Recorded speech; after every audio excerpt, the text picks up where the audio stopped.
My name is Frank Doorhof, and the first thing I have to explain is I'm not a native English speaker. Maybe you already knew, I'm actually Dutch. So now one of the problems with Dutch is that if I make a joke and it comes out really bad and I offend somebody, it wasn't meant that way. If it comes out funny, then it was absolutely meant that way. So in the next half hour, I want to do something different from all the other stuff. What you normally see is you see explanation about light. You see explanation about the inverse square law, about using a light meter, color checkers, and I will do all that in between. However, what I want to do is I want to trickle your imagination a little bit. Make sure that you think about photography in a different way. So how about doing some stuff that's more creative? Are you up for that? Now I need a model. Let's look in the audience if I can find a model. So let me look. Who wants to model for me today? You. Okay, come on stage. What's your name? Maisie. I'm very bad with names. Hi, Rebecca. So, okay, the first thing I want to do is I want to talk a little bit about direction of light. Now, one of the main problems about light is that a lot of people don't understand what direction of light means. They will just take a strobe and they will aim it at the model. So just start with that. So, Maisie, if you want to stand against the background, please. Because I like to do things small. Because which one of you guys has a studio the size of this building? Nobody, right? Now, who has a studio that's really small? Only one? And the rest is working outside probably, or doesn't have a studio. So let's do everything in a small space. Now we have a nice background and we have a nice model. Hello, Maisie. And the first thing you, of course, do is when you buy a strobe, is aim it straight at your model, right? Because you have light. So let's aim it straight at our model. And what I'm using now is a beauty dish, 44 centimeters with a grid. Now what I love about the beauty dish with the grid is that it really channels your light. You can really make a nice vignette around your model. It's just beautiful. But why is it beautiful? Well, let's show you. The first thing I do is I use a light meter. Now some people will say light meters are not cool, right? They're for old folks.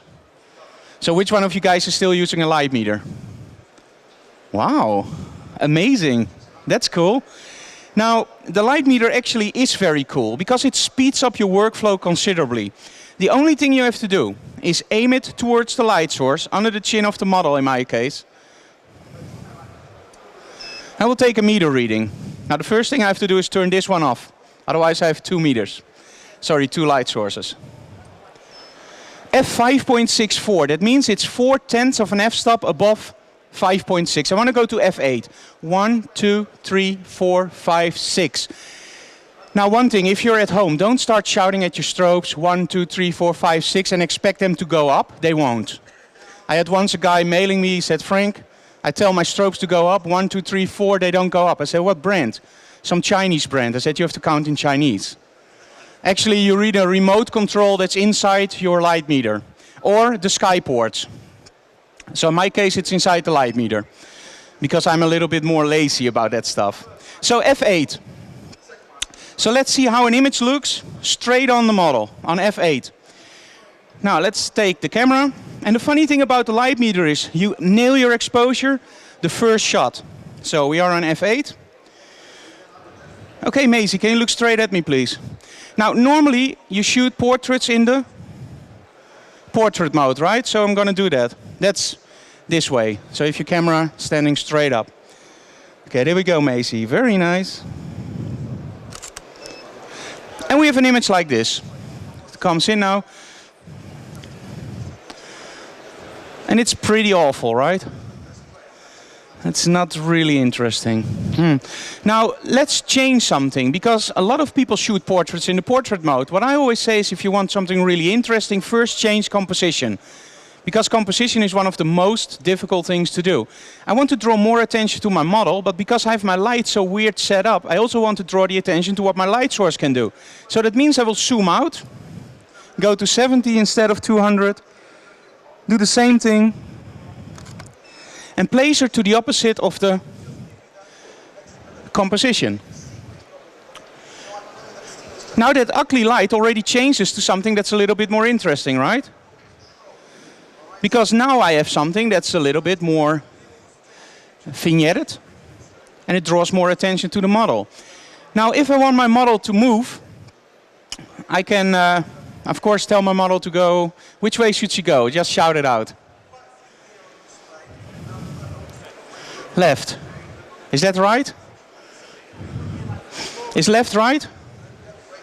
Or should right be right?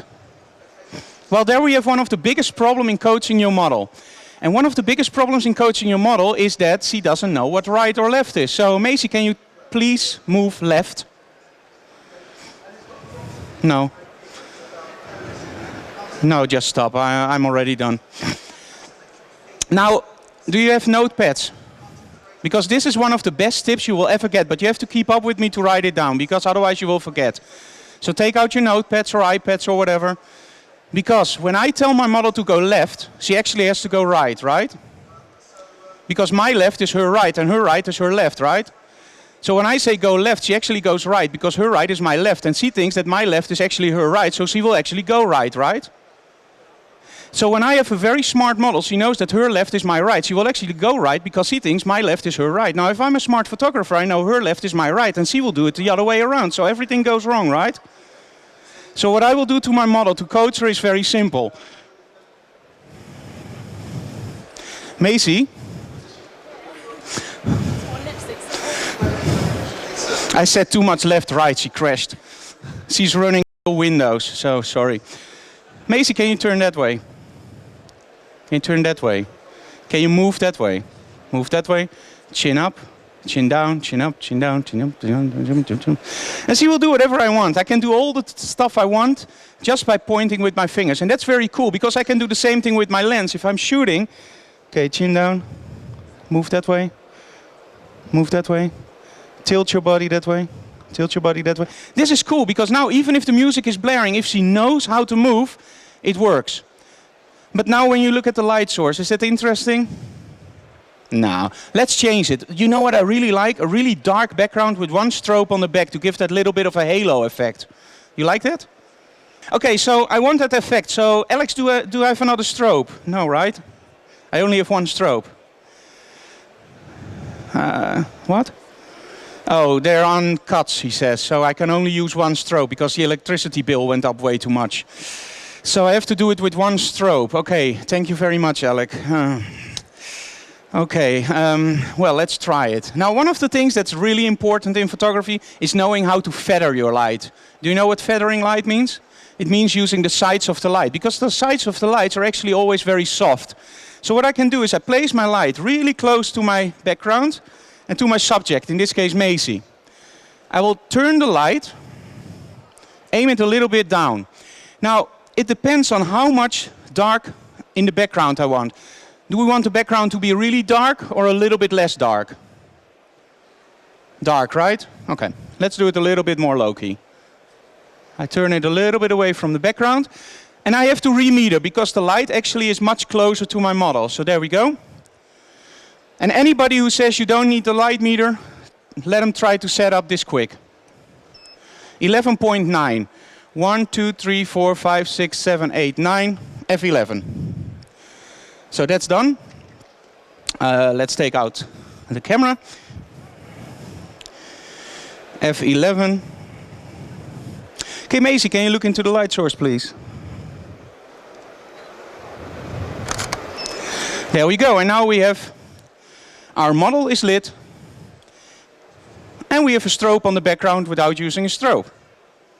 The funny thing about this is because you don't use an extra strobe, you can now manipulate your contrast by moving around your model. And when you use a second strobe, it can't, because the spot on the background will actually move because it's two light sources. So if you change your axis, it will look very, very weird.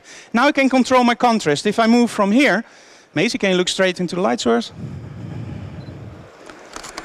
I have an image like this with a lot of nice light on the background. I can move here and have a little bit less light on the background. So I have more of a vignette type. Or if I'm feeling really adventurous, I can go here and have a really, really high contrast without any light on the background. And this is all done by just moving around your subject. And this is something that you have to realize. A lot of people outside on the sun, they are afraid to shoot in the bright sun because all the shadows are terrible. Very simple trick. The first trick is let your model wear sunglasses, because then you don't see all the shadows. If they don't want to wear sunglasses, aim her head up, but move around with the sun, and you will see all the shadows move. You can actually control every light source that's there. Constant light, strobes, or whatever you want. Now, if you want less light on the background, the only thing you do is feather your light source a little bit further away. So just do it a little bit, and look at how much I do it. That's all. That's why you will never, on my blog, you will never find diagrams of the light settings. Because if I change it just 1 or 2 degrees, look at the difference in image. It's actually pretty much a pretty big difference. There we go. It's much darker now. Now, which one of you guys is actually sometimes stuck and they don't know what to do? You're stuck creatively. Yeah, okay. Now, this is a little bit of an investment. It's about 50 quid. That's 50 pounds, right? Before I say something completely wrong. About 50 pounds. For us, it's about 50 euros. And it's something called a smoke machine. You know smoke machines? They are really cool. Now, watch this. The first thing you have to realize with smoke machines is there's one huge problem with a smoke machine. Smoke cannot be lit from the front. Because if smoke is lit from the front, think about your car. If you drive in the mist, what happens when you turn on your lights? You get blinded, right? So it's the same with the smoke. If you light it from the front and have a light background like this, all the smoke will be gone. So I can't do that, and I will show you that very quickly. So let's take out my strobe. I like the high contrast look, so Macy, can you stand approximately here? Very nice. Look in the... Okay, now I'm going to show you another trick with the light meter, and if you want more information about this, go on my blog. On the right side there's a part light meter, and you can see the reflective meter reading. I'm going to meter how the background will look without any smoke. 11.2 on the model, 1, 2, that's 11. And I'm going to switch to reflective meter reading. I'm going to turn a dial, and I'm going to meter the background. And the background is 2.8. Now going from F11, F8, 5.6, 4, 2.8. My background will be almost black. Who believes that? That I know that in a booth where there's a lot of natural light with only 1 meter reading. And I say my background is almost black. Who thinks I'm right? You've seen me before, right? F11, look in the light source, please.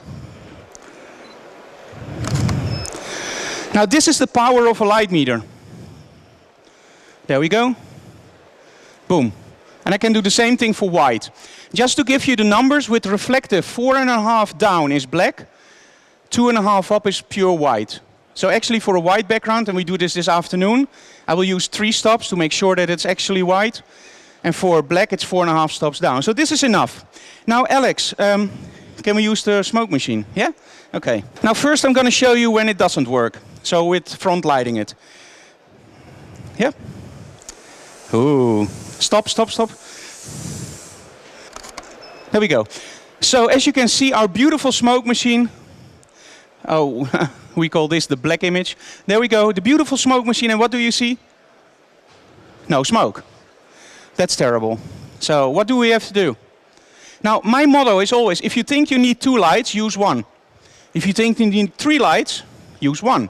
If you think you need 4 lights, buy one of my instructional DVDs at the Flash Center and learn how to light everything with 1 light. However, sometimes you do need 3, 4 or 5 strobes, but make sure that you actually know why you're using them. Now in this case I'm going to add 1 more on the back. So here we go. We're going to take this one and I'm going to set it straight behind Macy. Don't worry, it doesn't bite. And how high should we turn it up? How high? No? Okay, let's all the way. No. Well, we can do that later on. Now, Frank, why don't you meter the backlight? Well, the thing with light meters is you have to know when to use them and when not to use them. As soon as we start doing the creative stuff, it means that if I want my model to be lit 100% correctly, I will meter my model. As soon as we start doing creative stuff, I want to see what I'm doing. That's why I'm shooting tethered. Now, tethered shooting is something that I really advise to you guys. You shoot straight into Lightroom or whatever software you want to use, Capture One, or DPP or whatever software, and you see the images coming on screen. Because now I can actually see what I'm doing. So Macy, are you ready? Let's first do it without the smoke, so you can see what we're doing.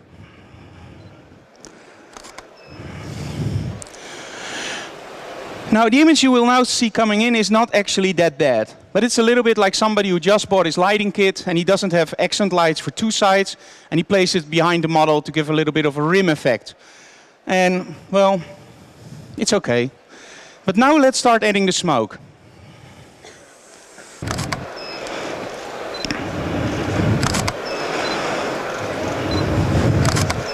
There we go. The last one, that's the one that's here. Now, with smoke, especially when there's so much wind going on like here, you have to experiment a little bit, but this is the look I'm after. So now I've actually created from something that's not interesting, I've created a nice background, right? But still something is missing, that little bit of a wow effect. You agree? So let's see what happens if we start adding the strobe into the picture. Now, one of the first books I ever bought about photography was, you should never shoot into the light source. Let's break that rule. I love breaking rules. So let's place this one here. Aim it all the way up. Aim it straight at our model. And let's see what happens now. Now first we do it without the smoke, just to give you an idea of what's going on. Yep. Now even without the smoke, you already see something nice happening. It's a nice side effect on the hairs. And it's actually pretty cool, right? Now let's start adding the smoke. And I have to actually wait for the smoke to come in front of the strobe. There we go, I think. Yeah, that's cool. Okay, that's the one I want. You can see that I'm now creating a little bit of a spot. Should we add another strobe? Let's go to 3 strobes, because they are actually offering packs with 3 strobes. The smoke machine you have to buy yourself, but... Okay, there we go. And you can buy different kinds of smoke. This smoke is actually not that thick. You can also buy smoke that has, how do you call it, thicker finessity. The wind is also terrible here, but let's... Yeah, that's what I mean. Okay, let's also put this one in. Macy is having fun, right?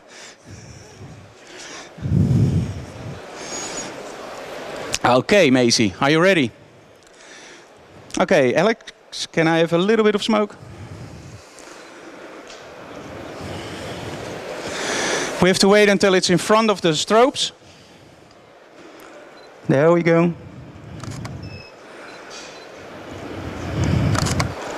Oh. There we go. Now we have something going on and you can see the pattern in the smoke actually. This is something that I really like, because now we're getting something that's a little bit more high fashion, right? Do you want to see a rock chick? Yeah, of course you want. Alex, do we have gels? Red and, let's say red and green. 2 primary colors, they always go nice together. It's actually the ones we have, so they always go nice together. Hello, how are you doing? Now, one thing I don't like a little bit about this is they're actually all coming from the same height, right? Now, about composition, you always have to make something that's a little bit more pleasing to look at. So what we're going to do is we're going to lower one of the strobes a little bit in height. So I think this one. And aim it a little bit up. So Alex is looking for the gels in between, and before he is done, I want to show you something else. Now, as you might know, the light meter is very important, because the light meter gives you an accurate exposure, right? Now, this is also important. Who knows what this is?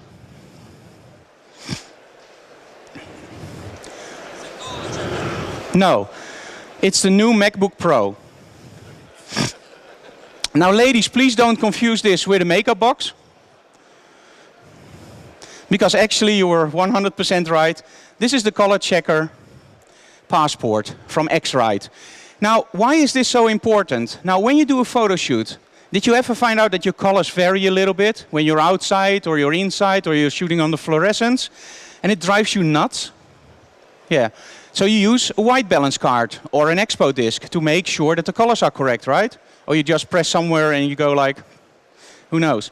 Now, did it ever drive you nuts that when you shoot with Canon or Nikon, that even if you press that white color checker, the white gray balance, that still the colors are a little bit off?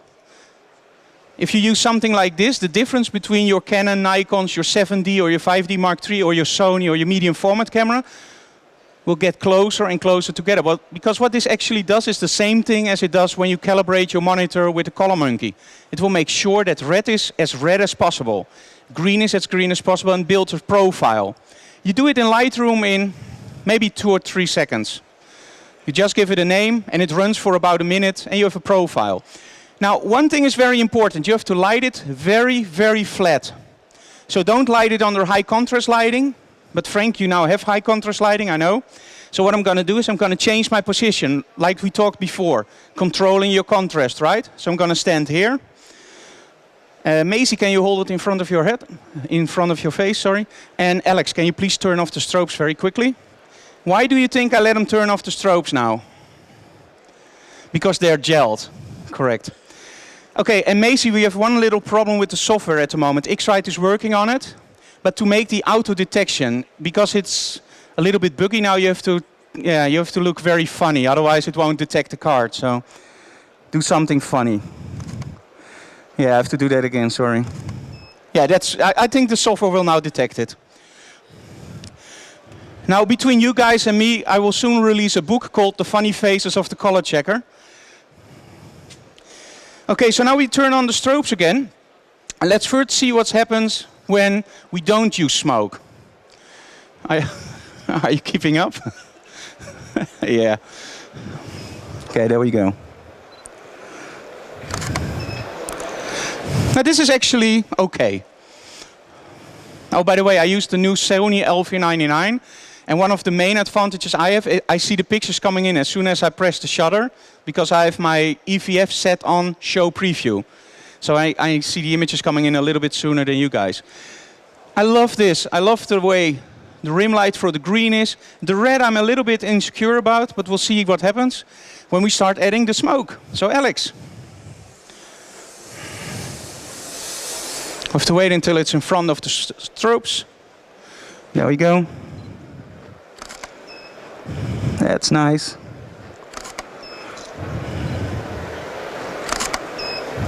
Here we go. Now normally in the studio, when there's not a lot of wind, you can actually steer your smoke towards here by moving the smoke machine a little bit, so you can fill up all the blanks. You can also shoot 3-4 images and just copy it in Photoshop. Yeah. Okay, so now we have a model and that's actually looking very pretty in the smoke. But one of the things that's also a lot forgotten in model photography is what's one of the most important things in a photo for a character. It's showing expression, right? So Maisie, you're an actress, right? Act. I want to see a rock chick. A real arrogant rock chick. Like, think about the Sex Pistols. Like that real grungy look. Yeah, you look there and you do something towards me that, yeah, you know what I mean. Okay, can I have a lot of smoke, Alex? And that's more than enough smoke, I think. 1, 2, 3, go. Oh my, she's rude.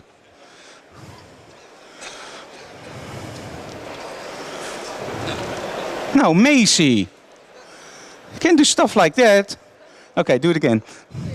1, 2, 3, go. Now this is actually more fun. This is something, by the way, if you do a lot of children's shots, this is something that goes very well with the parents. Not that signal, of course, but the smoke and the lot of lights. Ring flash. Now, where does a ring flash go? Except in your suitcase, but where does it go? Why is there a hole in the middle? To look through? No. It goes around the lens. Now, why does it go around the lens? Because it will give you a very flat looking image, right? Now what do you do when you use a ring flash? You start adding accent lights, because then you get three-dimensionality, because there are no shadows. Add accent lights and you're actually creating highlights, and highlights are the opposites of shadows, so you create depth. Now I won't put it around my lens. What I want to do is I want to put it around my model. So you have to lose some weight, Macy, because that won't fit. So step into it, please.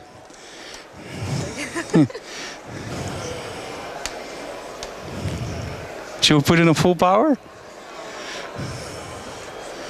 No, that's not nice. Let me see what we can do with this. Now, the first thing I have to say, I will start underexposing the images slightly, for the very simple reason she will start moving the light, and because she actually has the light so close to her face, only like 10 or 20 centimeters can be 1 or 2 stops. So I will underexpose a little bit. I can always pull that up. Can you hold it half arm's length? Close your eyes. Oh, sorry, it's still on reflective. Close your eyes. Both eyes. f8.04, so I can go a little bit lower. 1, 2, 3, 4, and I'm on f8. Okay, Macy. Hello. Can you look into the light, please? Let's start with this. It's probably a failure, right? Until you see the image coming in. It's actually pretty nice. Can you hold 2 hands, Macy? Can you look really like, ooh, I'm pretty? Now, ooh, I'm ugly. Always nice to have an actress as a model. Ooh, I'm pretty. Ooh, that's Frank. I don't know. Macy, I just gave you an arm. How do you call it? Jewelry on your arm? Very nice. Oh, that's nice. Beautiful. Zoom in a little bit and you get an effect like this. Pretty nice, right? Now, what can we do more with this? Did you see the movie Tron? No? Okay, what's this? Macy, can you hold it in front of your face and look through it? This is like the movie Tron, or as some people would like to call it, being at the dentist's office. Now, Macy, if you're at the dentist's office, can you please open your mouth?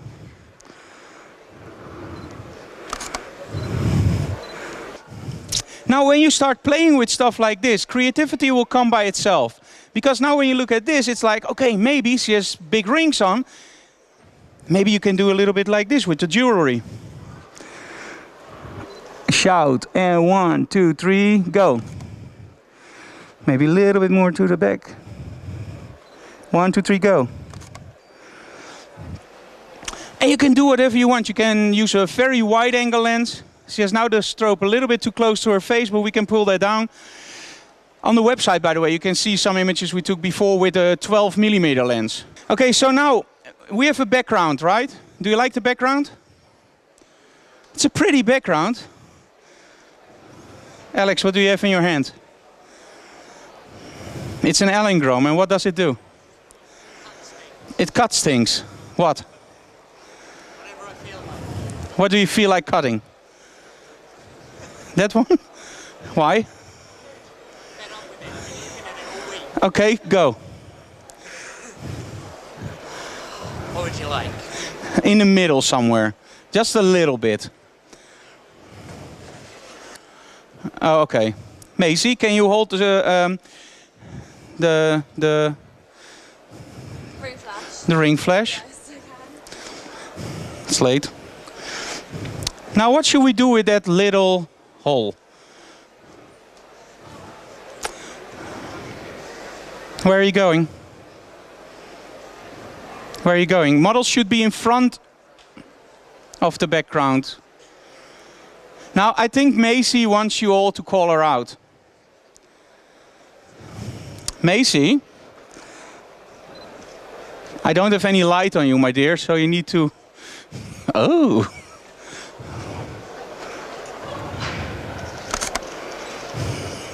Very cool, Macy. It's the birth of a new model. So many times. Yeah, you only get one chance to be born. Very nice. Okay, now Maisie, do you have a whole body or only what I see now? Okay, now if we count 1, 2, 3, do you think it would be fun if she would be storming through? Now I hope the strobe will trigger. Maisie, are you ready? Kinda. 1, 2, 3, go. Whoa, whoa, whoa, whoa. And now really jump through. 1, 2, 3, go. That's cool, right? Again, do you want to go again? That will be cool. This is why I'm not sponsored by any manufacturer of backgrounds. Very nice, have to focus on her eyes. That's cool. Maisie, aim it a little bit down the strobe. Very nice. And scream. 1, 2, 3, go. Thank you very much.